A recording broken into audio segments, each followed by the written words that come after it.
नमस्कार, आप देख रहे हैं डीडी न्यूज। आपके साथ मैं हूं गौरव श्रीवास्तव। तो चलिए बुलेटिन की शुरुआत करते हैं और सबसे पहले नजर डालते हैं इस वक्त की हेडलाइंस पर। पश्चिम एशिया में और तेज हुआ संघर्ष। इजराइल ने ईरानी लड़ाकू विमान मार गिराने का किया दावा। ईरान का खाड़ी देशों पर पलटवार जारी। सऊदी तेल रिफाइनरी पर फिर ड्रोन हमला।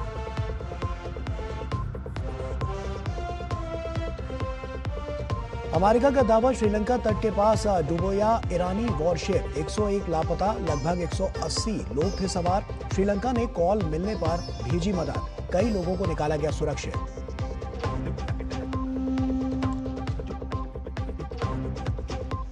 खाड़ी क्षेत्र में जारी तनाव के बीच भारतीय नागरिकों की सकुशल स्वदेश वापसी जारी। सरकार ने कहा, नागरिकों की सुरक्षा सर्वोच्च प्राथमिकता। विदेश मंत्रालय ने स्थापित किया कंट्रोल रूम।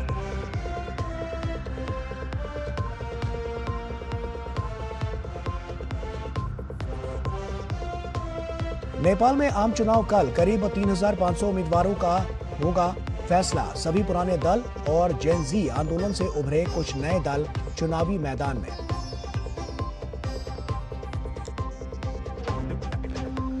देश और दुनिया में दिखा होली का उल्लास। उत्साह और उमंग के साथ लोगों ने मनाया रंगों का त्योहार। राष्ट्रपति, उपराष्ट्रपति और पीएम ने दी शुभकामनाएं। और टी20 क्रिकेट विश्व कप के पहले सेमीफाइनल में दक्षिण अफ्रीका ने न्यूजीलैंड के सामने रखा 170 रनों का लक्ष्य। दूसरे सेमीफाइनल में कल भारत और इंग्लैंड होंगे आमने सामने। और आइए शुरुआत करते हैं। अमेरिका, इजराइल और ईरान में जंग का 5वां दिन और हालात बेकाबू होते जा रहे हैं। इजराइल ने तेहरान पर हमले तेज कर दिए हैं, जबकि ईरान जवाबी कार्रवाई में पीछे नहीं हट रहा। इजरायली सेना का दावा है कि उसने ईरानी याक 130 को मार गिराया और कई सैन्य ठिकाने तबाह किए हैं। उधर पेंटागन का कहना है कि अमेरिकी बल अब तक लगभग 2000 लक्ष्यों पर हमला कर चुके हैं। खाड़ी में तनाव बढ़ चुका है, तेल ठिकाने निशाने पर हैं और होर्मुज जल डमरू मध्य पर भी साया गहराता जा रहा है। ऐसे में क्या ये जंग अब पूरे क्षेत्र को अपनी चपेट में लेने जा रही है? क्या है हालात? आइए देखते हैं इस पर यह खास रिपोर्ट। अमेरिका, इजराइल और ईरान युद्ध का 5वां दिन। दोनों तरफ से ताबड़तोड़ हमले जारी हैं। इजराइल का तेहरान पर हमला व्यापक और भीषण होता जा रहा है। इस बीच इजरायली सेना ने तेहरान के ऊपर एक ईरानी लड़ाकू विमान को मार गिराने का दावा किया है। आईडीएफ के मुताबिक तेहरान में एक ईरानी याक 130 युद्धक विमान को मार गिराने के लिए F-35 विमान का इस्तेमाल किया गया। हालांकि ईरान की ओर से इस पर तत्काल कोई टिप्पणी नहीं आई है। इससे पहले आईडीएफ ने तेहरान में आंतरिक सुरक्षा फोर्स और अर्धसैनिक टीम बसीज के 4 ठिकानों पर बम बरसाए थे। बसीज वही संगठन है जिसने ईरान में सरकार के खिलाफ हुए व्यापक प्रदर्शनों को कड़ाई से दबाने में बड़ी भूमिका निभाई थी। इजरायली सेना का कहना है कि दर्जनों मिसाइल लॉन्चरों को नष्ट करने के बाद भी ईरान के पास मिसाइल दागने की काफी क्षमता अभी भी बनी हुई है, लिहाजा इन्हें पूरी तरह से नष्ट करने तक हमला जारी रहेगा। इस बीच पेंटागन ने कहा है कि अमेरिकी बलों ने ईरान में अब तक लगभग 2000 लक्ष्यों पर हमला किया है। इन हमलों में ईरान की वायु सुरक्षा को गंभीर रूप से कमजोर करने, ईरान के सैकड़ों बैलिस्टिक मिसाइलों, लॉन्चरों और ड्रोनों को नष्ट करने और 17 जहाज तबाह करने का दावा किया है, जिसमें एक पनडुब्बी भी शामिल है। 50,000 से ज्यादा अमेरिकी सैनिक इस ऑपरेशन में हिस्सा ले रहे हैं। करीब 2000 फाइटर जेट, 2 एयरक्राफ्ट कैरियर और बम गिराने वाले विमान शामिल हैं। ईरान शनिवार को अमेरिका और इजराइल द्वारा किए गए हमलों के प्रतिशोध में पश्चिम एशिया के कई देशों में अमेरिकी ठिकानों को निशाना बना रहा है। सऊदी अरब की ऑयल कंपनी आरामको की रास तनूरा रिफाइनरी पर फिर एक ड्रोन आकर गिरा है। यह देश की सबसे बड़ी तेल रिफाइनरी है। कुछ दिन पहले भी इस रिफाइनरी पर ईरानी ड्रोन से हमला हुआ था। इससे पहले सऊदी ने 2 ड्रोन को मार गिराने का दावा किया था। सऊदी अरब ने कहा है कि वो अपनी और निवासियों की सुरक्षा के लिए सभी आवश्यक उपाय करेगा। वहीं कुवैत को बुधवार को भी ईरानी मिसाइलों और ड्रोन के हमलों का सामना करना पड़ा। इस बीच ईरान ने हॉर्मुज स्ट्रेट पर पूरी तरह नियंत्रण बनाए रखने का दावा किया है। ये तेल और गैस सप्लाई के लिए एक महत्वपूर्ण शिपिंग मार्ग है। वहीं ईरान ने किसी भी तरह की वार्ता की संभावना से इनकार कर दिया है। ईरान के विदेश मंत्री अब्बास अराक्ची ने कहा है कि ट्रंप ने ईरान के साथ जारी परमाणु बातचीत के बीच हमला करके कूटनीति के साथ धोखा दिया है। खबरों के मुताबिक ईरान के सर्वोच्च नेता आयतुल्लाह खामनई के बेटे मुश्तबा खामनई शनिवार को हुए इजराइल अमेरिका के हमले में सुरक्षित बच गए हैं और नए लीडर चुने जाने के प्रबल दावेदार हैं। इस हमले में खामनई और उनकी पत्नी सहित कई लोगों की मौत हो गई थी। मुश्तबा खामनई आयतुल्लाह खामनई के दूसरे सबसे बड़े बेटे हैं। वहीं इजराइल के रक्षा मंत्री इजराइल कार्स ने कहा है कि अगर अली खामनई के बाद ईरान में जो भी नया नेता बनेगा उसे भी खत्म कर दिया जाएगा। कार्स ने यह भी कहा कि नाम या जगह से कोई फर्क नहीं पड़ता है, इजराइल उसे ढूंढ लेगा। और वहीं अमेरिका ने दावा किया है कि श्रीलंका तट के पास उसने ईरानी वॉरशिप को डुबो दिया है। अमेरिकी रक्षा मंत्री पीट हेग्सेथ ने कहा है कि अमेरिकी पनडुब्बी से दागे गए एक टॉरपीडो ने एक ईरानी युद्धपोत को डुबो दिया। हेग्सेथ ने पेंटागन में एक संवाददाता सम्मेलन में बताया कि मंगलवार रात ईरानी युद्धपोत पर किया गया ये हमला द्वितीय विश्व युद्ध के बाद किसी दुश्मन पर इस प्रकार का पहला हमला था। इस जहाज पर लगभग 180 लोग सवार थे, जिनमें से 101 लापता बताए जा रहे हैं। श्रीलंका ने बताया है कि जहाज से कॉल मिलने पर मदद भेजी गई थी और 32 लोगों को सुरक्षित भी निकाल लिया गया। ईरान, इजराइल और अमेरिका के बीच संघर्ष लगातार जारी है और इस बीच ईरान में सुप्रीम लीडर खामेनेई की मौत के बाद आज शाम होने वाली राजकीय अंत्येष्टि को फिलहाल टाल दिया गया है। और ईरान के सरकारी मीडिया के हवाले से यह खबर आई है कि दूसरी तरफ बारूद प्रहार के बीच ईरान ने एक बार फिर मिसाइल हमले किए हैं। हालांकि इन मिसाइलों को इजराइल की तरफ से इंटरसेप्ट कर दिया गया है। ईरान ने इजराइल के वेस्ट बैंक और तेल अवीव शहरों को निशाना बनाकर हमले किए, लेकिन इन मिसाइल हमलों को इजराइल की तरफ से नाकाम कर दिया गया। 28 फरवरी से जारी ये संघर्ष अब 5वें दिन में प्रवेश कर गया है और हर बदलते दिन के साथ ये संघर्ष और विकराल होता जा रहा है। ईरान के सर्वोच्च नेता अयातुल्ला अली खामेनेई की मौत के बाद पश्चिम एशिया में हालात विस्फोटक हो गए। ईरान खाड़ी में अमेरिकी ठिकानों को निशाना बना रहा है और वहीं हिजबुल्लाह ने बदले की कार्रवाई में इजराइल पर मिसाइल दाग दी है। इसके जवाब में इजराइल डिफेंस फोर्सेस ने लेबनान में 250 से ज्यादा ठिकानों पर बमबारी कर दी है और दक्षिणी लेबनान में जमीनी अभियान भी तेज कर दिया गया है। रॉकेट लॉन्चर, हथियार डिपो और कमांड सेंटर तबाह करने के दावे के बीच जंग का दायरा अब सीमाओं से बाहर फैलता हुआ दिख रहा है। ऐसे में क्या ये टकराव अब पूरे क्षेत्र को आग में झोंक देगा? आइए जानते हैं। ईरान के सर्वोच्च नेता आयतुल्ला अली खामनेई की मौत के बाद से तेहरान की बौखलाहट से पूरा पश्चिम एशिया युद्ध के मुहाने पर खड़ा है। ईरान खाड़ी देशों में अमेरिकी ठिकानों को अंधाधुंध निशाना बना रहा है, जिससे आशंका बढ़ती जा रही है कि कहीं अरब देश भी युद्ध में कूद न पड़े। उधर हिजबुल्लाह ने खामनेई की मौत के बदले में इजराइल पर मिसाइल दागकर लेबनान को पहले ही इस जंग में घसीट दिया है। हालांकि हिजबुल्लाह की कार्रवाई काफी हद तक प्रतीकात्मक मानी जा रही थी, लेकिन इजराइल की जवाबी कार्रवाई बेहद खतरनाक हुई। हिजबुल्लाह की ओर से दागी गई मिसाइल के बाद इजराइल नए सिरे से समूह को कुचलने में जुट गया है। सोमवार से आईडीएफ हिजबुल्लाह के 250 से अधिक ठिकानों को निशाना बना चुका है। आईडीएफ का दावा है कि इन हमलों में वरिष्ठ आतंकी ऑपरेटरों, रॉकेट लॉन्चरों, हथियार डिपो और हिजबुल्लाह सहित अन्य आतंकी समूहों के मुख्यालयों को निशाना बनाया गया है। इजराइल का कहना है कि बीती रात नबाती क्षेत्र में हिजबुल्लाह के एक कमांड सेंटर के साथ दक्षिणी लेबनान समूह से जुड़े अन्य ठिकानों पर करारा वार किया गया। मंगलवार को इजराइल ने दक्षिणी लेबनान में एक बार फिर से जमीनी अभियान शुरू करने की बात कही थी। इससे पहले हमलों में वृद्धि के मद्देनजर अपनी सुरक्षा सुनिश्चित करने के लिए लेबनानी सेना ने सीमा क्षेत्र से अपने सैनिकों को वापस बुला लिया था।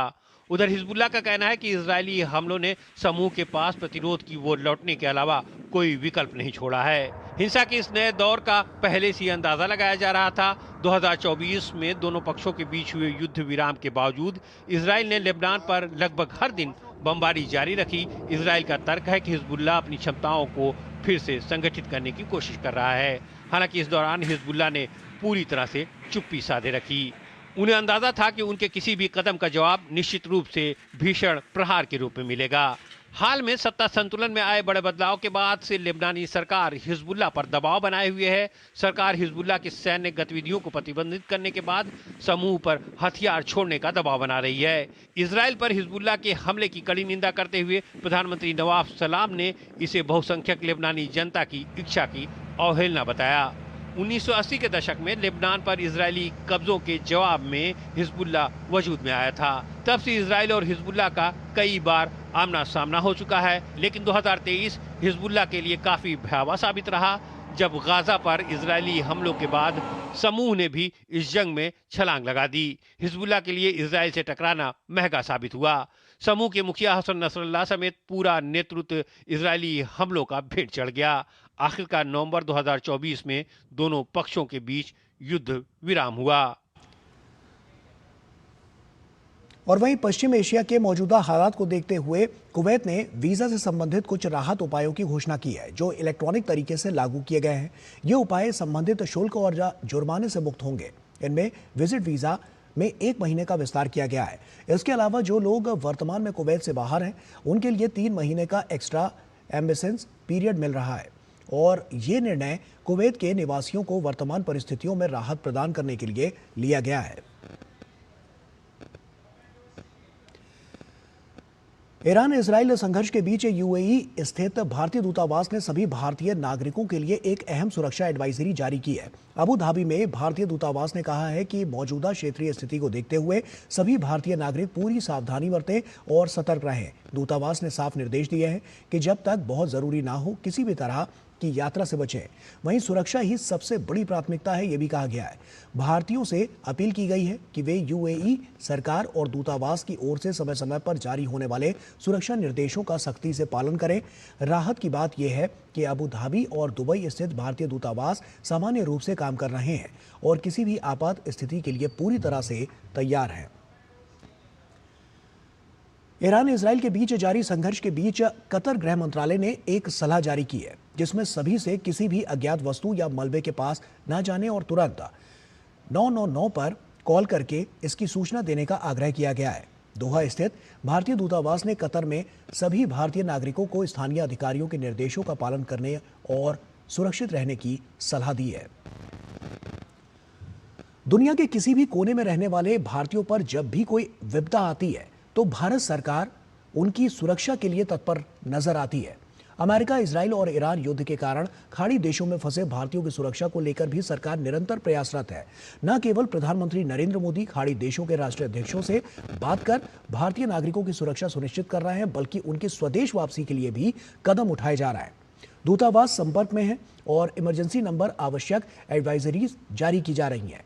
विदेश मंत्रालय ने एक कंट्रोल रूम में भी यहां पर बनाया है, और जहां सुबह 9 बजे से रात 9 बजे तक संपर्क किया जा सकता है। अमेरिका, इजराइल और ईरान संघर्ष को लेकर पश्चिम एशिया में तनाव के माहौल पर भारत की बारीक नजर है। एक ओर भारत जहां क्षेत्र में शांति और स्थिरता पर बल दे रहा है, वहीं अपने नागरिकों की सुरक्षा के लिए भी हर संभव प्रयास कर रहा है। प्रधानमंत्री नरेंद्र मोदी पहले ही खाड़ी देशों के राष्ट्राध्यक्षों से बात कर क्षेत्र में संवाद, शांति और स्थिरता पर जोर देने के साथ ही भारतीय नागरिकों को सहयोग और सुरक्षा देने के लिए उनका आभार जता चुके हैं। भारतीय दूतावास भी प्रभावित देशों में लगातार भारतीय समुदाय के संपर्क में है।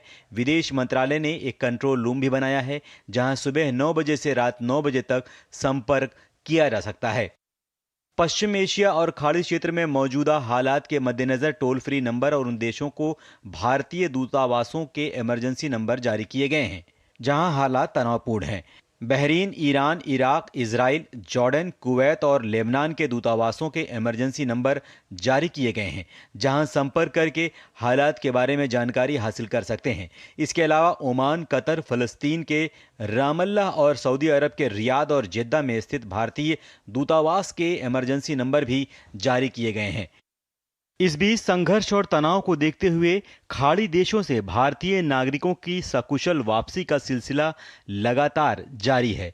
अपने वतन वापस लौटने वालों ने भारत सरकार का आभार जताया और कहा कि भारतीय दूतावास और प्रधानमंत्री नरेंद्र मोदी की तुरंत कार्रवाई की बदौलत उनकी सुरक्षित वापसी संभव हो सकी। सरकार ने ये स्पेशल फ्लाइट भेजी हुई है। ये एक्चुअली ये फ्लाइट सरकार के रूट में नहीं थी। 10 फ्लाइट स्पेशली भेजी हुई है भारत से जिद्दा की, और जिद्दा में जो मक्के में फंसे हुए हैं उनको यहाँ पर लेके आ रहे हैं। शुक्रगुजार हूँ सरकार का, बहुत शुक्रगुजार। मोदी जी का बहुत ज़्यादा शुक्रिया, क्योंकि मोदी जी ने इंडिगो भेजी। मोदी जी बहुत ज़्यादा अच्छे। I love my India. यहाँ की भारत सरकार ने सपोर्ट करा और फ्लाइटें चालू कराई। नहीं तो हमको आशा नहीं थी कि हम आएंगे, क्योंकि साइरन बहुत बजती थी उधर। I'm very thankful to the government, Handi, and also to the Indian Consulate General in Dubai, because they're very helpful. Even the airlines people were also very helpful, and I think the government also coordinated, and accordingly a lot of Indians, including me, we were safe and we came back and landed safely. खाड़ी क्षेत्र में रह रहे भारतीयों की सुरक्षा को लेकर विदेश मंत्रालय लगातार प्रतिबद्ध है। इससे पहले विदेश मंत्रालय ने बताया कि खाड़ी क्षेत्र में रहने वाले भारतीयों की संख्या करीब 1 करोड़ है, जिनकी सुरक्षा हमारी सर्वोच्च प्राथमिकता है। पश्चिम एशिया की स्थिति को लेकर नागरिक उड्डयन मंत्रालय भी लगातार निगरानी कर रहा है। मौजूदा हालात के चलते अब तक भारतीय और विदेशी एयरलाइंस की बहुत सी उड़ानें एहतियात के तौर पर रद्द की जा चुकी हैं। मंत्रालय के अनुसार भारतीय एयरलाइंस ने अपने शेड्यूल में सावधानीपूर्वक बदलाव किए हैं। लंबी और अति लंबी दूरी की उड़ानों को प्रतिबंधित एयर स्पेस से बचते हुए वैकल्पिक मार्गों से चरणबद्ध तरीके से दोबारा शुरू किया जा रहा है। फंसे हुए यात्रियों की आवाजाही सुनिश्चित करने के लिए विशेष प्रबंध किए जा रहे हैं। बुधवार को भारतीय एयरलाइंस द्वारा कुल 24 उड़ानों का संचालन किया जा रहा है, जिसमें 30 उड़ानें इंडिगो और 23 उड़ानें एयर इंडिया व एयर इंडिया एक्सप्रेस द्वारा संचालित की गई हैं। यात्रियों को सलाह दी गई है कि वे हवाई अड्डे के लिए रवाना होने से पहले अपनी संबंधित एयरलाइन से उड़ान की स्थिति की पुष्टि कर लें और केवल आधिकारिक स्रोतों पर ही भरोसा करें। नागरिक उड्डयन मंत्रालय एयरलाइंस के साथ लगातार संपर्क में है और हवाई किरायों पर भी नजर रख रहा है, ताकि इस अवधि में टिकट कीमतों में अनावश्यक वृद्धि न हो।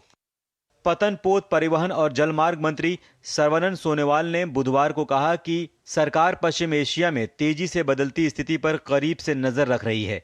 उन्होंने कहा कि नाविकों और समुद्री संपत्तियों की सुरक्षा एवं कल्याण सुनिश्चित करने के लिए सभी आवश्यक तंत्र सक्रिय कर दिए गए हैं। ईरान और इजराइल के बीच बढ़ते संघर्ष के मद्देनजर महाराष्ट्र सरकार ने भी खाड़ी क्षेत्र में फंसे भारतीय पर्यटकों और पेशेवरों की सहायता और उन्हें निकालने के लिए एक उच्च प्राथमिकता वाला अभियान शुरू किया है। मुख्यमंत्री देवेंद्र फडणवीस ने बुधवार को राज्य विधानसभा में जानकारी दी। उन्होंने घोषणा की कि राज्य अपने नागरिकों की सुरक्षा सुनिश्चित करने के लिए केंद्र सरकार के साथ मिलकर काम कर रहा है। Bureau report, DD news. तो तमाम कदम सरकार द्वारा उठाए जा रहे हैं और लोगों को किस तरह से राहत मिलती हुई नजर आ रही है, ये हमने अपनी रिपोर्ट के जरिए आपको दिखाने की कोशिश की। इसके अलावा भी इंटरनेशनल फोरम पर क्या कुछ चल रहा है और किस तरह की स्थितियां अभी भी पनपी हुई हैं, आइए इसी पर जानकारी के लिए बात करते हैं अपने दो सहयोगियों के साथ। अखिलेश तुमन हमारे साथ जुड़ रहे हैं, CS जोशी यानी चंद्रशेखर जोशी हमारे साथ जुड़ रहे हैं। सबसे पहले अखिलेश जी, आप ही के पास आना चाहूंगा, और जिस तरह की अभी मौजूदा स्थिति इस कॉन्फ्लिक्ट को देखकर लगती है, क्या मौजूदा स्थिति अभी बयां करती हुई नजर आ रही है और हालात क्या कह रहे हैं कि आगे क्या इसी तरह का युद्ध जारी रहेगा या आगे उसमें कुछ शांति के पक्ष में भी आगे बढ़ते हुए नजर आ रहे हैं? क्या लगता है, क्या ताजा अपडेट है? देखिए, लगता तो यह है कि युद्ध अभी और बढ़ेगा, क्योंकि आज जो जानकारी मिली वो जानकारी मिली कि श्रीलंका के पास एक ईरानी जो जहाज है, उस ईरानी जहाज को अमेरिका ने टारपीडो कर दिया, उसको मारा है और इसके चलते 32 लोग जो है श्रीलंका ने बचाए हैं। लेकिन तकरीबन 100 से ज्यादा लोगों को श्रीलंका ने ईरानियन की बॉडी निकाली है। तो एक तरीके से कह सकते हैं जो लड़ाई अभी तक या तो मध्य पूर्व देशों के अंदर थी या ईरान के अंदर थी, वो लड़ाई अब बढ़ के हिंद प्रशांत की ओर जा रही है। और दूसरी बात यह है कि अमेरिका ने यह भी कहा है कि स्टेट ऑफ हार्मुज जो है, स्टेट ऑफ हार्मुज में वो अपनी नेवी भेजेगा और स्टेट ऑफ हार्मुज में अगर ईरान ने लड़ाई करने की ठानी तो निश्चित तौर पे वहां भी एक स्थिति बन सकती है बड़े तनाव की, क्योंकि अभी तक ईरान ने जो घोषणा की है कि वह चीन को छोड़कर किसी और के जहाज नहीं जाने देगा स्टेट ऑफ हार्मुज से। कह सकते हैं कि 2 दिन से उधर जहाजों का जो है वो आना जाना बंद है, लेकिन वो दुनिया का एक सबसे बड़े जो तेल और गैस का मार्ग है उसमें है स्टेट ऑफ हार्मुज, और उसको बंद करने का मतलब है कि भारत सहित पूरे ग्लोबल साउथ में तेल और गैस का गंभीर संकट होगा। तो इसके मद्देनजर अमेरिका ने इस बात की घोषणा की है कि उस इलाके की वो रक्षा करेगा। अब जब से वो रक्षा शुरू करेगा तब की बात है, और वो केवल अमेरिकी जहाजों की रक्षा करेगा या उस इलाके से गुजरने वाले अन्य देशों के जहाजों की भी रक्षा करेगा, यह एक अहम सवाल बना हुआ है। लेकिन अगर अमेरिकी जो है नेवी के जहाज उधर जाते हैं तो निश्चित तौर पे वहां भी एक कन्फ्रंटेशन की स्थिति बनेगी, और कन्फ्रंटेशन की स्थिति वहां से अगर शुरू हुई तो आप देख रहे हैं कि आसपास के सारे इलाके जो है तेल और गैस वाले हैं, वहां भी सीधे तौर पे वो फैल सकती है। तो अब लगता है कि हिंद महासागर की ओर भी अमेरिका की नजरें हैं कि ईरान का कोई जहाज अगर इधर से गुजरता है तो उधर भी उनको दागा जाएगा। तो ये लड़ाई पूरी बढ़ती हुई दिख रही है, न कि सिमटती हुई। जी ठीक है, चंद्रशेखर जोशी आप ही का रुख कर रहा हूं। चंद्रशेखर, साफ तौर पर देखें तो मिडिल ईस्ट पर जिस तरह की अभी स्थितियां वहां पर नजर आ रही हैं, हिजबुल्लाह की एंट्री से जो युद्ध है वो और ज्यादा बढ़ता हुआ नजर आ रहा है। ऐसे में क्या स्थितियां अभी की है और आगे आने वाला समय कैसा हो सकता है मिडिल ईस्ट को लेकर, और जो बाकी देश हैं जो सीधे तौर पर इससे नहीं जुड़े हुए हैं उन पर? देखिए गौरव, जैसा कि अभी अखिलेश बता रहे थे, ये मामला काफी एस्केलेट हो चुका है और जिस तरह के हालात हैं उसमें आने वाले समय में अभी किसी तरह की कोई आशा की किरण नहीं दिखती। और जैसा कि अखिलेश ने बताया कि हिंद महासागर में भी अब वहां पर लड़ाई हो रही है, तो मैं आपको बता दूं कि भूमध्य सागर में तुर्की ने एक ईरान से आया हुआ ड्रोन इंटरसेप्ट किया है। तो कहीं न कहीं ये लड़ाई अब उस ओर भी एक्सपेंड हो रही है, क्योंकि तुर्की जो है वो नेटो का एक मेंबर है, तो हालात और खराब हो सकते हैं। और साथ ही साथ अगर हम हिजबुल्लाह की बात करें तो हिजबुल्लाह लगातार लेबनान से रॉकेट दाग रहा है इसराइल के ऊपर, और इसराइल ने लेबनान पर बहुत बड़ा हमला इस वक्त बोला हुआ है। हिजबुल्लाह पे ये आरोप लगता है कि वो ईरान का प्रॉक्सी है, और इसी तरह जो शिया मिलिशिया है इराक में, वहां पर भी जो शिया मिलिशिया है जिन पर ये आरोप है कि वो ईरान के प्रॉक्सी हैं, वो भी लगातार वहां से हमले कर रहे हैं। इराक में कई जगह पे जो यूएस के एस्टेब्लिशमेंट वहां पर हैं उन पर हमले कर रहे हैं, तो उनके ऊपर भी लगातार इजराइल और अमेरिका की ओर से हमला किया जा रहा है। तो इजराइल और अमेरिका इस वक्त मेन जो लड़ाई है वो 3 देशों में लड़ रहा है, एक तो लेबनान में और साथ ही साथ इराक में और ईरान में लगातार हमले कर रहा है। और जैसा कि वॉशिंगटन से जो संकेत आ रहे हैं उसमें ये बताया जा रहा है कि अभी जो वहाँ के सेक्रेटरी ऑफ वॉर हैं पीट हेग्सेथ, उन्होंने कहा है कि अमेरिका अब वहां पर ग्रेविटी बम का उपयोग करने जा रहा है। तो ये हालात और खराब होने वाले हैं, और वहां बदले की कार्रवाई के तहत ईरान लगातार हमले कर रहा है। जो खाड़ी के देश हैं इजराइल के ऊपर वो हमले कर रहा है, वहां पर लगातार मिसाइल्स वहां पर फेंक रहा है। कतर में 2 बैलिस्टिक मिसाइल ईरान की ओर से भेजी गई, जिसमें से एक मिसाइल को इंटरसेप्ट कर लिया गया, दूसरा मिसाइल जो वहां पर अल उदैद एयरबेस है अमेरिका का, वहां जाकर गिरा। यूएई से खबर है कि वहां पर एक शिप पर हमला हुआ है। इसी तरह सऊदी अरब में एक बार जहां यूएस एम्बेसी में वहां पर हमला किया गया था, और एक बार फिर वहां पर जो रिफाइनरी है उसको निशाना बनाने की कोशिश की गई थी। लेकिन इस सबके बीच जो अमेरिका की ओर से जो सेक्रेटरी ऑफ वॉर हैं पीट हेग्सेथ, उनका ये कहना है कि जो ईरान का पूरा आसमान है उसके ऊपर इजरायली और अमेरिकी फोर्सेज को पूरा डोमिनेट करने में 4-5 दिन और लगेंगे। तो अगर मिलिट्री ऑपरेशन की बात करें तो लगातार एक तरफ जहां अमेरिका और इजराइल अपने जो हमले हैं उनको इंटेंसिफाई कर रहे हैं, तो दूसरी ओर ईरान भी अगर देखें तो हम बदले की कार्रवाई अभी कर रहा है। हालांकि अमेरिका का दावा है कि उसका जो मिसाइल और ड्रोन का आर्सेनल है वो लगभग हमलों में उसको लगातार कम किया जा रहा है। ठीक है, अखिलेश आपका रुख कर रहा हूं। अखिलेश, क्या गल्फ जो कंट्रीज हैं वो भी सीधे तौर पर इसमें इन्वॉल्व हो सकते हैं, और अगर ऐसा होता है तो तब क्या स्थिति नजर आएगी साफ तौर पर आसपास के देशों को लेकर?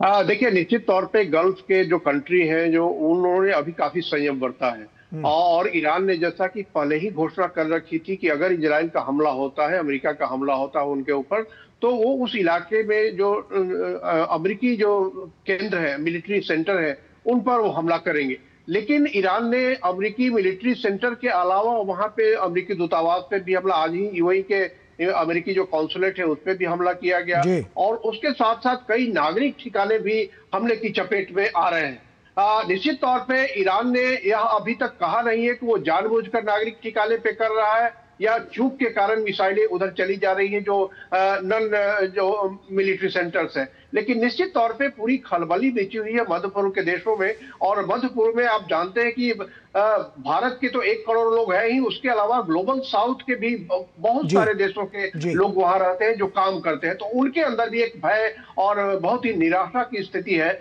और निश्चित तौर पे इसका दबाव मध्य पूर्व के देशों पे है, वहां जो भी शासन है उसके अंदर इसका दबाव है कि इसका किस तरीके से किया जाए। लेकिन जो अच्छी बात इसमें यह कह सकता हूं मैं कि दुनिया के जो अन्य देशों के नेता हैं, इंक्लूडिंग प्रधानमंत्री नरेंद्र मोदी, विदेश मंत्री एस जयशंकर सहित अन्य देशों के नेता भी जो है, यूरोपीय यूनियन भी इस बात की कोशिश में लगा हुआ है कि मध्य पूर्व के देश अभी ईरान पे रिटेलिएट न करें, क्योंकि अगर मध्य पूर्व के देश भी पूरी तरह शामिल हो जाएंगे अगर इस लड़ाई में, तो उसके बाद ये लड़ाई इस तरीके से फ्लेयर ऑफ करेगी कि उसके बाद फिर संभालना मुश्किल हो जाएगा, क्योंकि एक तरफ इजराइल और अमेरिका तो ईरान पे हमले कर ही रहे हैं, लेकिन अगर मध्य पूर्व सीधे तौर पे शामिल हो जाता है तो उसके बाद ईरान को और बहाना मिलेगा कि वो मध्य पूर्व के नागरिक ठिकानों पे हमला करे। लेकिन अभी तक जो लग रहा है कि मध्य पूर्व के देश चेतावनी जरूर दे रहे हैं, साथ साथ ये सफाई भी दे रहे हैं। कतर ने भी बोला कि हम तो इस लड़ाई में शामिल नहीं है, तो वे कहकर ईरान को इस बात से अलग करने की कोशिश कर रहे हैं कि वो मध्य पूर्व के अन्य देशों पे हमला न करे। लेकिन अब देखना होगा कि ईरान जिस तरीके से डेस्परेट है, जिस तरीके से उसके अंदर छटपटाहट है, एक असुरक्षा की स्थिति है, उसके सर्वोच्च नेता मारे गए हैं। अमेरिका ने यह भी घोषणा कर दी है कि उसके बाद जिसे भी चुना जाएगा उसको भी वो एलिमिनेट करेंगे, खात्मा करेंगे। तो निश्चित तौर पे ईरान के अंदर दबाव है, ईरान घरेलू तौर पे भी काफी दबाव है, वहां भी उनको सिद्ध करना है। लेकिन पूरी दुनिया की जो कोशिश है, जो अमेरिका और इजराइल को छोड़ दे तो दुनिया के अन्य देशों का जो स्टेक है, उनकी कोशिश ये है कि मध्य पूर्व के देश ईरान पर के खिलाफ हमले में शामिल न हो।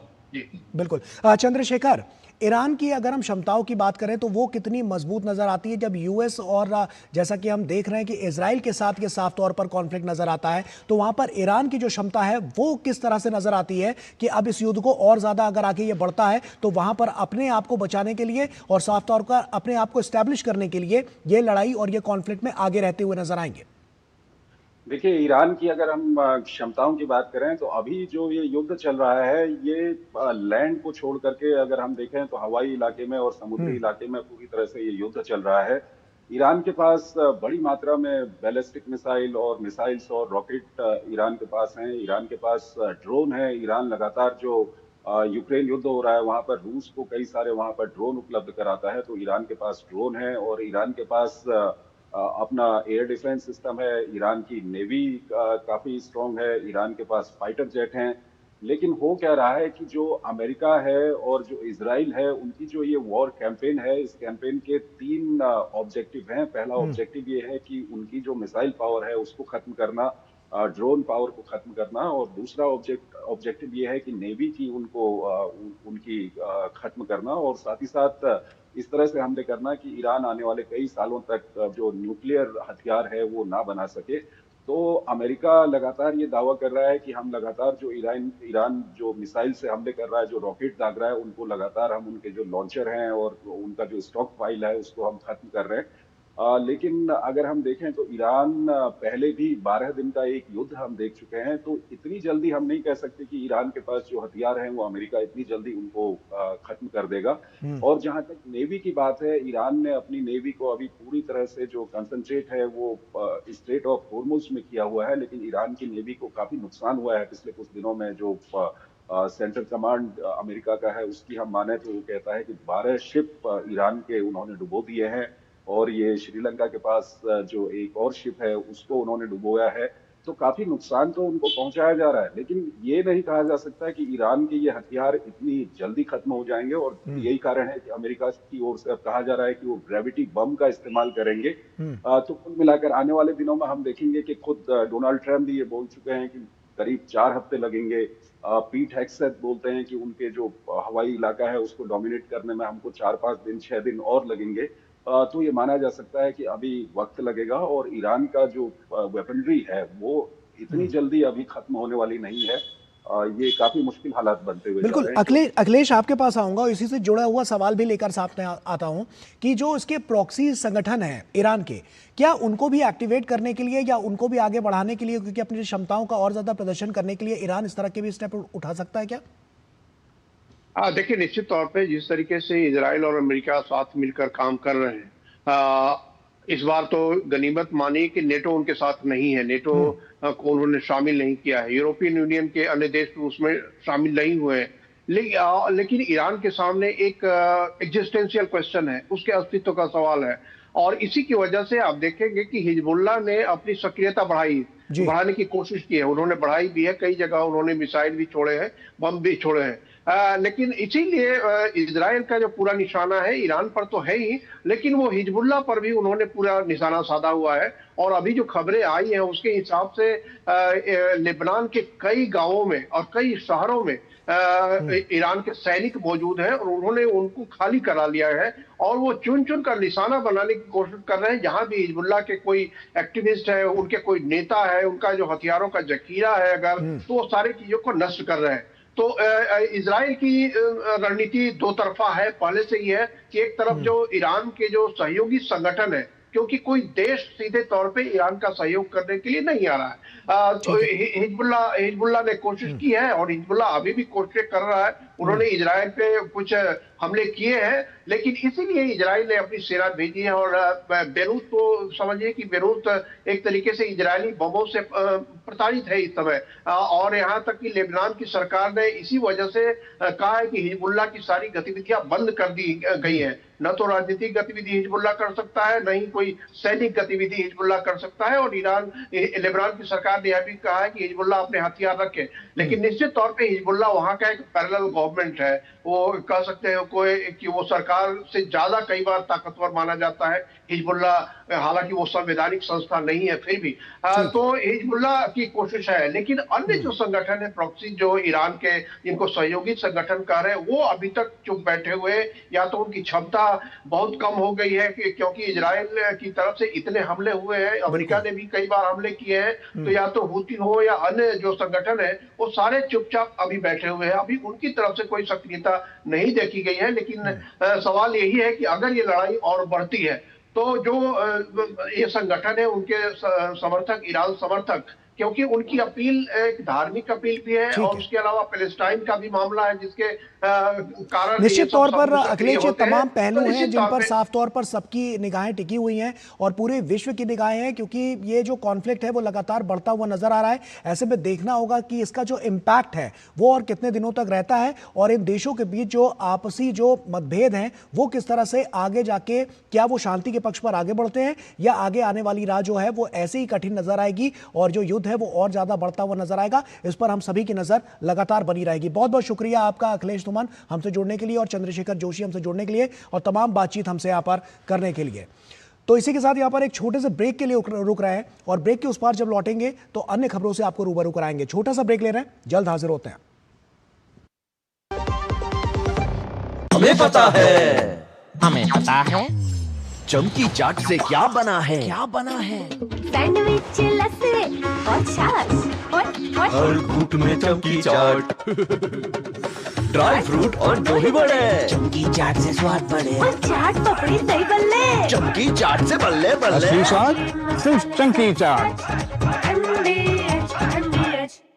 जब धरती चीर कर निकलता है लोहे का पत्थर और मिलता है मोंगिया के जोश से, फिर तपता है, पिघलता है और बनता है फौलाद। अब होता है सरिया सारी खूबियों के साथ। मोंगिया स्टील, मजबूत देश का मजबूत सरिया। सिप सिप जीरा सिप, जीरा सिप, MDH का जलजीरा जीरा सिप, जीरा सिप, जीरा सिप, प्यास बुझाए ठंडक लाए सबको भाए जीरा सिप, MDH का जलजीरा जीरा सिप, जीरा सिप, असली रिफ्रेशिंग, असली स्वाद, असली मजा।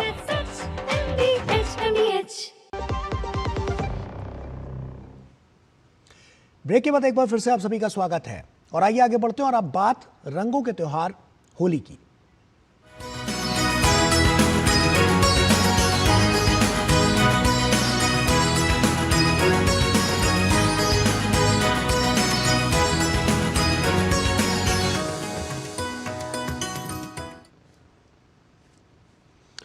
तो होली का त्योहार है और इसको हर्षोल्लास के साथ किस तरह से पूरे देश भर में मनाया जा रहा है, आइए इसी से जुड़ी हुई आपको एक बेहद खास रिपोर्ट दिखाते हैं।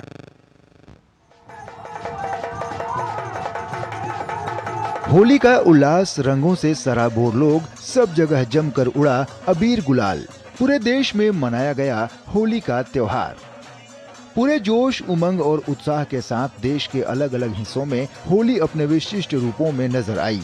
कहीं ढोल नगाड़ों की गूंज तो कहीं फूलों की बारिश। हर राज्य में अलग रंग, अलग परंपरा, लेकिन भाव एक। यही है भारत की सांस्कृतिक विविधता की खूबसूरती। बच्चे हों या बुजुर्ग, हर उम्र के लोग इस पर्व के रंग में रंगे नजर आए। ब्रजभूमि में होली का रंग बिल्कुल निराला दिखाई दिया। मथुरा और वृंदावन में पारंपरिक लठमार और फूलों की होली ने अपनी अलग ही छटा बिखेरी, जिसमें देश विदेश से आए श्रद्धालु राधा कृष्ण की भक्ति में डूबे नजर आए। श्री कृष्ण जन्मभूमि मंदिर में श्रद्धालुओं की भारी भीड़ उमड़ी। मंदिर परिसर अबीर गुलाल से सराबोर दिखा। राधे राधे और कृष्ण कन्हैया लाल की जय के जयकारों से पूरा वातावरण भक्तिमय हो उठा। लखनऊ में भी होली की जबरदस्त धूम दिखाई दी। सड़कों पर लोग झूमते गाते नजर आए। जगह जगह हो रहे आयोजनों में आम जन ने बढ़ चढ़कर हिस्सा लिया। वहीं धार्मिक नगरी वाराणसी में बाबा विश्वनाथ के दरबार में फूलों की होली खेली गई, जिसमें काशी विश्वनाथ मंदिर ट्रस्ट की ओर से विशेष आयोजन किया गया। गोदौलिया चौराहे पर युवा रंगों में सराबोर होकर नाचते थिरकते नजर आए। गुजरात की राजधानी अहमदाबाद में भी लोगों ने रंग गुलाल और ढोल की थाप पर होली का जश्न मनाया। पारंपरिक मिठाइयों और व्यंजनों के साथ लोग इस पर्व का आनंद लेते हुए नजर आए। वहीं जम्मू कश्मीर के रामबन जिले के चंदरकोट में केंद्रीय रिजर्व पुलिस बल की 84वीं बटालियन ने बड़े धूमधाम से होली मनाई। अधिकारी, जवान और उनके परिवार एक साथ रंगों के इस पर्व में शामिल हुए। होली का यह पर्व केवल रंगों तक सीमित नहीं है। यह समाज में प्रेम, भाईचारे और एकता का संदेश देता है। रंगों का यह त्योहार न केवल खुशियों की सौगात लाता है, बल्कि सामाजिक सौहार्द और सांस्कृतिक विरासत को भी सशक्त करता है। Bureau report, DD news. और राष्ट्रपति द्रौपदी मुर्मू ने सभी देशवासियों को होली की शुभकामनाएं दी। राष्ट्रपति ने एक्स पर लिखा कि सभी देशवासियों को मेरी ओर से होली की हार्दिक शुभकामनाएं। रंगों का ये त्योहार लोगों के जीवन में प्रेम और आशा का संचार करता है और आपसी एकता व भाईचारे को मजबूत करता है। मेरी कामना है कि ये पर्व सबके जीवन में खुशियां लेकर आए और हम सब मिलकर एक विकसित राष्ट्र के निर्माण में योगदान दें। और उपराष्ट्रपति सीपी राधाकृष्णन ने देशवासियों को होली की शुभकामनाएं दी हैं। उपराष्ट्रपति ने एक्स पर लिखा, हैप्पी होली। ये खूबसूरत त्योहार बुराई पर अच्छाई की जीत और बसंत के आने का जश्न मनाता है, जो हमारी सभ्यता की नई शुरुआत, उम्मीद और जोश की निशानी है। हमारी समृद्ध परंपराओं में गहराई से बसी होली भाईचारे, आपसी सम्मान और मिलीजुली खुशी को दर्शाती है, जो हमारे समाज के ताने बाने को मजबूत करती है। होली के रंग हर दिल को खुशी और नई ऊर्जा से भर दें। ये पावन पर्व हमें आपसी प्रेम, सद्भाव और सहयोग की भावना के साथ अधिक समावेशी, शांतिपूर्ण और विकसित भारत के निर्माण की दिशा में मिलकर आगे बढ़ने के लिए प्रेरित करे। प्रधानमंत्री नरेंद्र मोदी ने देशवासियों को होली की शुभकामनाएं दी। पीएम ने एक्स पर लिखा कि सभी देशवासियों को होली की अनंत शुभकामनाएं। रंग और उमंग से भरा यह त्योहार सबके लिए खुशियों की बहार लेकर आए। हर किसी के जीवन में सुख, समृद्धि और सफलता के रंगों की बौछार हो, यही कामना है। और वहीं पूरे देश में होली के पर्व की धूम है। बात बनारस की करें तो यहाँ के सबसे व्यस्ततम चौराहे गोदौलिया पर हर तरफ युवा नाचते, थिरकते और रंगों से सराबोर नजर आए। शहर के बाकी हिस्सों में भी होली के मौके पर अलग ही माहौल है। लोगों ने अपने घरों से पकवान और ठंडाई बनाकर एक दूसरे के साथ होली मनाई। बनारस के लोगों से डीडी न्यूज संवाददाता हरिकेश बहादुर ने बातचीत की। लोगों ने क्या कुछ कहा, आपको सुनाते हैं।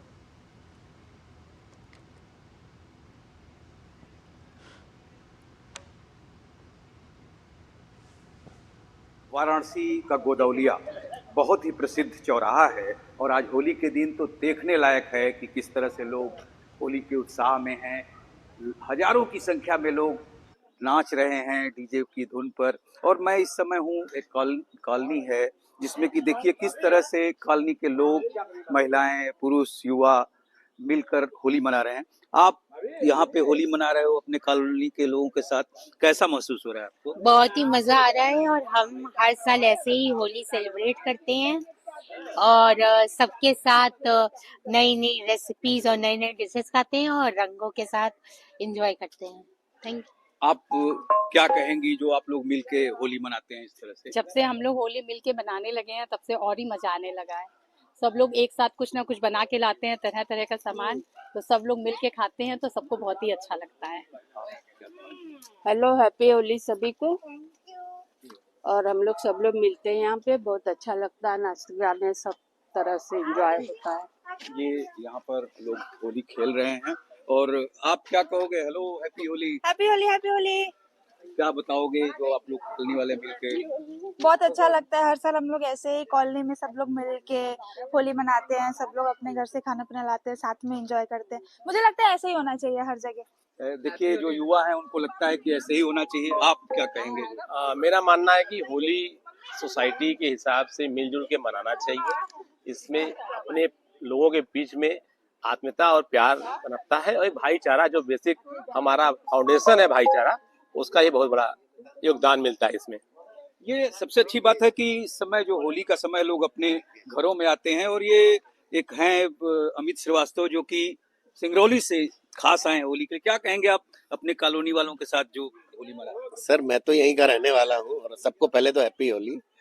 और ये होली हमेशा खास होती है, इसलिए हमेशा हम लोग कोशिश करते हैं कि होली के समय में अपने घर अपने बनारस रहें। और होली ऐसा त्योहार है कि जिसमें मिलजुल कर ही बिताया तो ही अच्छा लगता है। इनके कहने का जो एहसास है कि सब लोग एक साथ मिलकर एक साथ गैदरिंग होती है, सोशल गैदरिंग होती है। और सबसे बड़ी बात यह है कि एक खास ख्याल रखा गया है रंगों का। जो रंग हैं वो प्राकृतिक रंगों का प्रयोग हो रहा है, केमिकल जो रंग है उनका प्रयोग यहाँ पे नहीं हो रहा है। Doctor Harikesh Bahadur Singh Gautam, DD news, Sampurnanand, Varanasi. और उधर बिहार के लोक जनशक्ति पार्टी रामविलास के सांसद और केंद्रीय मंत्री चिराग पासवान ने होली मिलन समारोह का आयोजन किया। उन्होंने अपने समर्थकों और पार्टी कार्यकर्ताओं के साथ जमकर होली खेली। इस मौके पर उनके परिवारजन भी मौजूद थे। चिराग पासवान ने देशवासियों को होली की हार्दिक शुभकामनाएं दी और इस दौरान उन्होंने अपने पिता रामविलास पासवान को भी याद किया। मैं पूरे देशवासियों को अपनी तरफ से, अपने परिवार की तरफ से और मेरी पार्टी लोक जनशक्ति पार्टी रामविलास की तरफ से मैं होली की ढेर सारी बधाई, ढेर सारी शुभकामनाएं देता हूं। मेरे बड़े लक्ष्य हैं। मैं चाहता हूं बिहारी होने के नाते जब तक बिहार को बिहार फर्स्ट, बिहारी फर्स्ट के रंग में ना रंगूं, मेरे लिए तब तक ये होली अधूरी रहेगी। पूरा देश जब तक मेरे प्रधानमंत्री के विकसित भारत के रंग में ना रंगे, तब तक भी हमारे ये त्योहार अधूरे रहेंगे। तो ऐसे में हम सब मिलकर देश को, राज्य को विकास की राह पर आगे लेकर जाने की सोच के साथ हम लोग आगे बढ़ रहे हैं। ये खुशियों का त्योहार हर किसी के जीवन में खुशियां लाए। और अहमदाबाद में धूमधाम से होली मनाई गई। शहर के विभिन्न हिस्सों में रंग, गुलाल और ढोल के साथ रंगीन जश्न देखने को मिल रहा है। साथ ही पारंपरिक मिठाइयां और व्यंजन का आनंद भी लिया जा रहा है। देखिए हमारी संवाददाता मेघना देव की ये खास रिपोर्ट।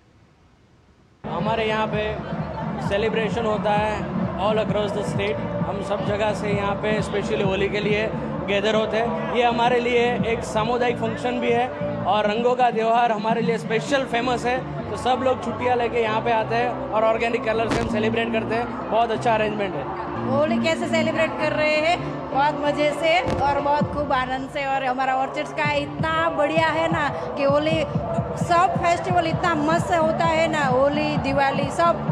सोसाइटी पूरा फैमिली बन के होली मनाते हैं। यहाँ पे आप देख रहे होंगे, देखिए बहुत सारे बच्चे यहाँ पे गेट टुगेदर होते हैं। हम ऑर्गेनिक कलर यूज़ करते हैं और बहुत फैमिली तरह से होली मनाते हैं और हमको ऐसा लग रहा है कि हम द्वारका में ही होली मना रहा है अभी तक। और बस इतना मैं कहना चाहता हूँ और ज़्यादा कुछ नहीं। आप आइए हमारे ऑर्चिड स्काई में और होली मनाइए। यहाँ पे बहुत अच्छा ग्रुप बन गया है होली के त्यौहार में और एक फैमिली कल्चर जो है वो डेवलप हो चुका है और आपस में बहुत भाईचारा एक दूसरे का।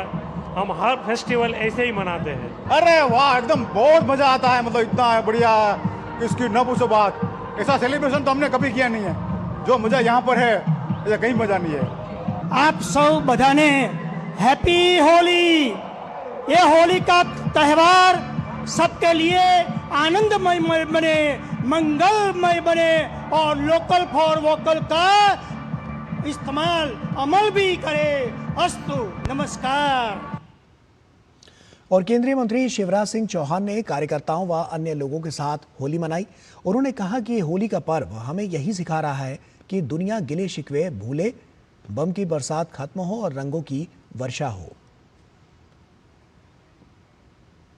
होली का पर्व हमको यही सिखा रहा है कि दुनिया गिले शिकवे भूले, ये बम की वर्षा खत्म हो रंगों की बरसात हो। रंग मतलब प्रेम की बरसात, रंग मतलब आनंद की बरसात, रंग मतलब एकता और भाईचारे की बरसात। तो सब खुशियों के रंग में डूबे, बारूद की गंध में नहीं। और उत्तर प्रदेश में रंग उत्सव की धूम देखने को मिली। होली के रंगों में पूरा लखनऊ डूबा हुआ दिखा। यहां प्रदेश के उप मुख्यमंत्री ब्रिजेश पाठक और केशव प्रसाद मौर्य ने भी होली मनाई। दोनों उप मुख्यमंत्री ने एक दूसरे को अबीर गुलाल लगाया। ब्रिजेश पाठक ने इस दौरान प्रदेशवासियों को होली की बधाई दी। होली के पावन पर्व पर बहुत बहुत बधाइयां, शुभकामनाएं। होली रंगों का त्योहार है, सबके जीवन में खुशियां लेकर के आया है और ये अद्भुत त्योहार बड़े हर्षोल्लास के साथ पूरे प्रदेश में मनाया जा रहा है। साथ समाप्त हो करके सब लोग एक दूसरे के गले मिल करके अबीर गुलाल लगा करके, गुजिया खा करके, खिला करके हर्षोल्लास के साथ होली मना रहे हैं। और वहीं इस दौरान उप मुख्यमंत्री केशव प्रसाद मौर्य ने भी खूब गुलाल उड़ाया। उन्होंने जनता को बधाई देने के साथ साथ विपक्ष पर भी कटाक्ष किया।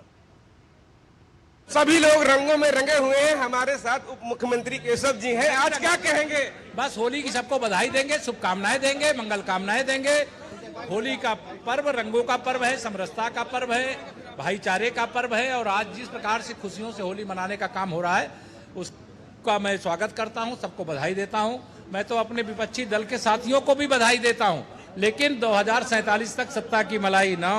जी बिल्कुल, आज रंगों लगाए जाते हैं चेहरे पे तो हर भेद मिट जाता है। एकता का भी एक सबसे बड़ा एकता का पर्व, समरसता का पर्व और जो गिले शिकवे हों उनको भुलाने का और उस नए सिरे से जीवन को शुरू करने का या होली का पर्व होता है जिसका इंतजार रहता है। सबको बधाई। तो बिल्कुल सारे गिले शिकवे मिटाने का पर्व होता है और यहाँ पर सभी लोग रंगों में रंगे हुए हैं, एक दूसरे को बधाई दे रहे हैं, शुभकामनाएं दे रहे हैं। कैमरामैन विशाल सोनकर के साथ विकास सिंह, डीडी न्यूज, लखनऊ। और वहीं पूरे देश में जहां होली की धूम रही, वहीं ब्रजभूमि में इसका रंग बिल्कुल निराला रहा। मथुरा और वृंदावन में होली सिर्फ एक त्योहार नहीं बल्कि आस्था, परंपरा और भक्ति का उत्सव बन जाती है।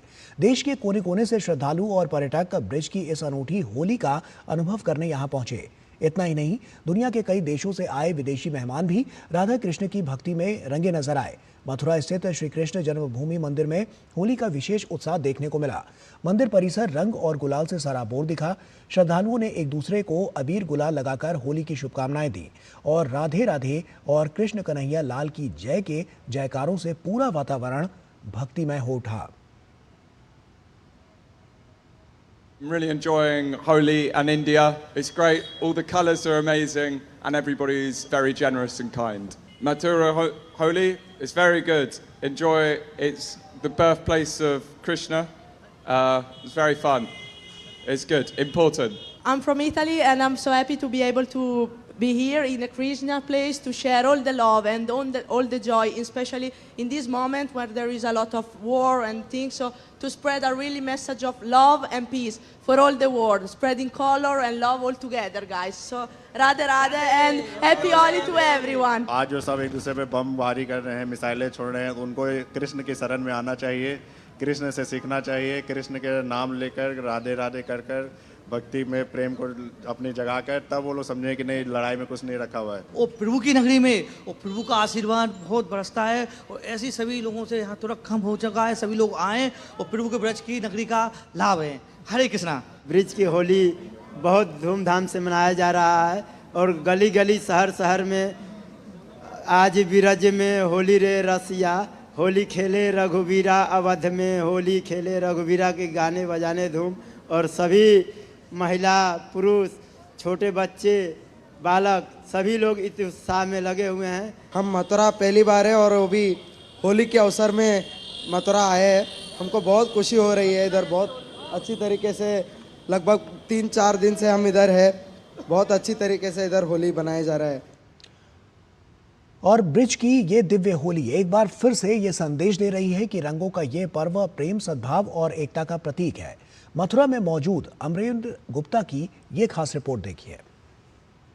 जग होरी ब्रज होरा। जी हाँ, पूरे जग में होरी खेली जाती है तो वहीं ब्रज में होरा खेला जाता है, यानी कि होली का उत्साह ब्रज में बहुत लंबे समय तक चलता है और बहुत पहले से प्रारंभ हो जाता है। होली के 15 दिन पहले से ब्रज में होली खेलनी प्रारंभ हो जाती है, जहां आप लठमार होली, रंगों की होली, फूलों की होली खेलते हुए देखते हैं लोगों को। और वही होली के बाद तक भी ये काफ़ी लंबे समय तक चलती है। और मैं इस समय भगवान कृष्ण की नगरी मथुरा में हूँ और मथुरा के श्री कृष्ण जन्म स्थान पे हूँ। मेरे सामने आप देख सकते हैं भगवान श्री कृष्ण का ये मंदिर है जहाँ पर भगवान कृष्ण ने जन्म लिया है। और अभी होली की धूम ये है कि लोग लगातार पूरे देश से ही नहीं बल्कि विदेश से भी लोग लगातार यहाँ पर आ रहे हैं और आकर सबसे पहले भगवान के दर्शन करने के लिए मंदिर में अंदर जा रहे हैं और उसके बाद अंदर से भगवान को गुलाल रंग अर्पण करके उनसे मनोकामना मांगकर वो मंदिर के बाहर आते हैं। और एक मिनी भारत, एक लघु भारत की तस्वीर दिखती है और लघु भारत के साथ एक वैश्विक जो तस्वीर दिखती है वो भी यहाँ नजर आती है, जहाँ दुनिया भर के लोग यहाँ होली खेलते नजर आते हैं। हमारे साथ विदेशी मेहमान भी हैं जो होली को समझने आए, होली को खेलने आए। Where I come from and how you feel about the Holi? Hello, I am from Bulgaria. I am Nikolai, and I feel great here in Holi in Matura. It's awesome. I feel so good. I mean, everything is perfect. Everything is so good. I feel so good. So nice. और ये देखिए, ये दूसरी तस्वीर देखिए, मंदिर से जब लोग दर्शन करके आते हैं तो एक ग्रुप में इस तरह से होली का आनंद ले रहे हैं और ये वो होली खेल रहे हैं जिसकी एक्सपेक्टेशन होती है। और ये देख सकते हैं आप तस्वीरों में कि ये लोग आनंद से होली खेल रहे हैं। कहाँ से आए हैं आप और क्या कहेंगे? हम जयपुर से आए हैं और यहाँ पे बहुत अच्छा माहौल बनाने वाले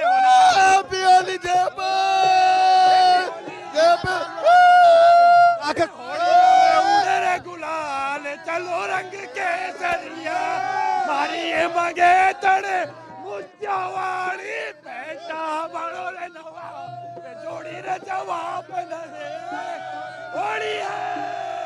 कहाँ से आए आप बताएं? हम एमपी से। पांडुना क्या कहेंगे होली पे? होली बहुत अच्छी लग रही है, बहुत अच्छा माहौल है यहाँ का। हैप्पी होली। हम लोग वेस्ट बंगाल से आए, बहुत अच्छे लग रहे हैं। हम कोलकाता में आया। आप कोलकाता से आए, कैसा कितना अंतर है ब्रज की होली और कोलकाता की होली? खूब खुश में ओपनली हम लोग एंजॉय कर रहे हैं, इधर बहुत अच्छे लग रहा है, बहुत एंजॉय कर रहे हैं। अभी तो आए सब। देखिए यही भाव, यही उद्गार हर व्यक्ति के पास है कि वो लोग एक बार आना चाहते हैं और जो आ गए वो ब्रज से जाना नहीं चाहते। और यहाँ पर जो रंगों की खूबसूरत तस्वीर, जो अलग अलग रंग, इंद्रधनुषी रंग आपको नजर आ रहे हैं, वैसी जगह जगह के लोग, हर प्रांत के, हर जगह के लोग और इसके अलावा भारत से अलग दुनिया के लोग इस समय ब्रज की नगरी में मौजूद हैं। कैमरामैन संदीप के साथ अमरेंद्र गुप्ता, डीडी न्यूज, मथुरा। और होली का त्यौहार सिर्फ भारत में ही नहीं बल्कि पूरी दुनिया में धूमधाम से मनाया जाता है। दुनिया के कई देशों में भारतीय समुदाय और स्थानीय लोग मिलकर रंगों के इस त्यौहार को उत्साह और सांस्कृतिक कार्यक्रमों के साथ मनाते हैं। आइए देखते हैं किन किन देशों में कैसी रही होली की ये धूम।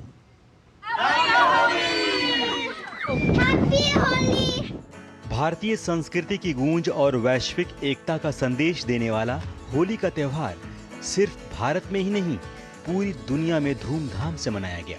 भारतीय मूल के लोगों के साथ साथ विदेशी नागरिकों ने भी उत्साह में भाग लिया और घरों से हजारों किलोमीटर दूर न्यूजीलैंड के वेलिंगटन में भारत के रंग जीवंत हो उठे जब यहाँ भारतीय प्रवासियों ने पारंपरिक होलिका दहन किया और रंगों के त्यौहार होली का उत्सव बड़े ही धूमधाम से मनाया। वेलिंगटन में बड़ी संख्या में लोग होली मनाने के लिए एकत्रित हुए।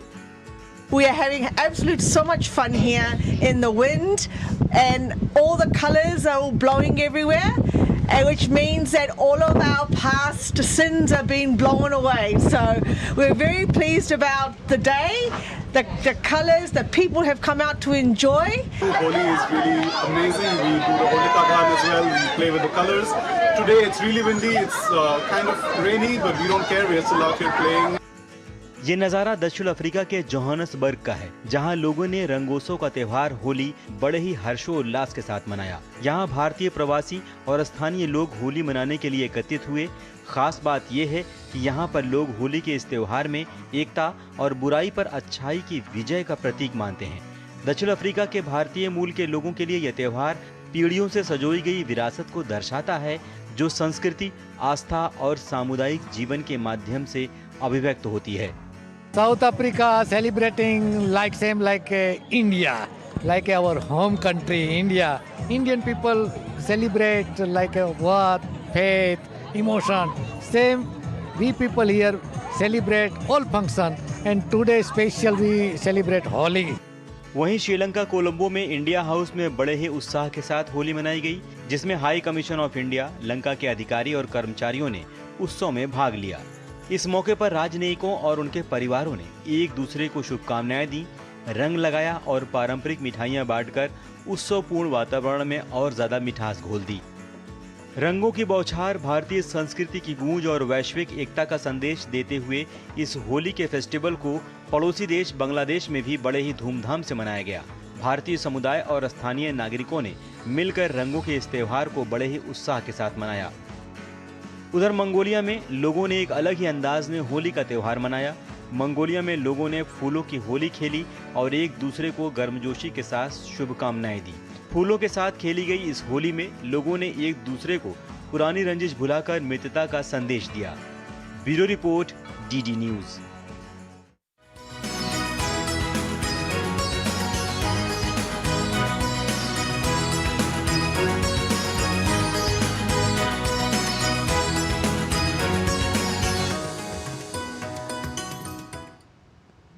और इसी के साथ फिलहाल इस बुलेटिन में इतना ही। दीजिए इजाजत, नमस्कार।